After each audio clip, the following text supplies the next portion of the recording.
আমাদের শিবপুর একটা চমৎকার জায়গা, আর এই চমৎকার জায়গার কৃতিত্বের পুরো পুরস্কারটা তৃণমূলকে দিতেই হয়।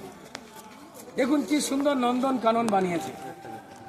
এখানে ডাইনোসর পাবেন, এখানে স্টেগোসরাস পাবেন, এখানে প্ল্যাটিপাস পেয়ে যাবেন। কি কারণে?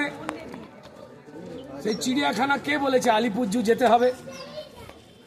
তৃণমূলের বেশ কিছু একটা প্ল্যান হয়েছে যে এখানে বাঘটাগো ছাড়বে না, ব্যাপারটা এমন ছিল না। তৃণমূলের কল্যাণে এখানে একটা টইটুম্বুর পুকুর, ভালো করে দেখুন কিভাবে বোঝাবার চক্কর রয়েছে।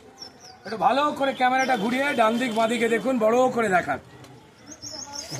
এই পুকুরটা সতেজ পুকুর ছিল, জলজ্যান্ত পুকুর ছিল, কিন্তু ওদের স্কিম কি?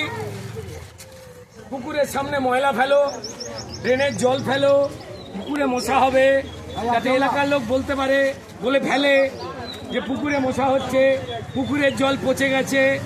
তারপর কি হবে? তারপর আরো এটা ওটা সেটা পড়তে শুরু করবে। এই দেখতে পাচ্ছেন বস্তা বস্তা ঢুকবে। তারপর কি করছে? ডাইনোসর ধরতে গেছে, ওই দেখুন ডাইনোসরের বাচ্চা ধরতে গেছে ও। ছোটবেলা দেখুন ইচ্ছা ছিল কিছু ধরবে, এখন ডাইনোসর ধরতে গেছে।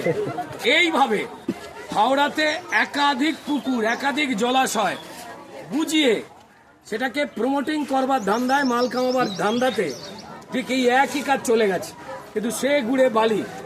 এবার তৃণমূলের যা দুর্নীতি, মানুষকে যে অপমান করেছেন, মানুষ করবেন তাদের ভোট ব্যাংক খালি। নমস্কার, সাবধানে থাকবেন। তৃণমূলের কোন নেতা এখান থেকে বেরিয়ে আসতেও পারেন কল্যাণ ব্যানার্জির মতো শিশি, বোতল, থালা, বালিশ এসব নিয়ে। ধন্যবাদ। জয় শ্রীরাম।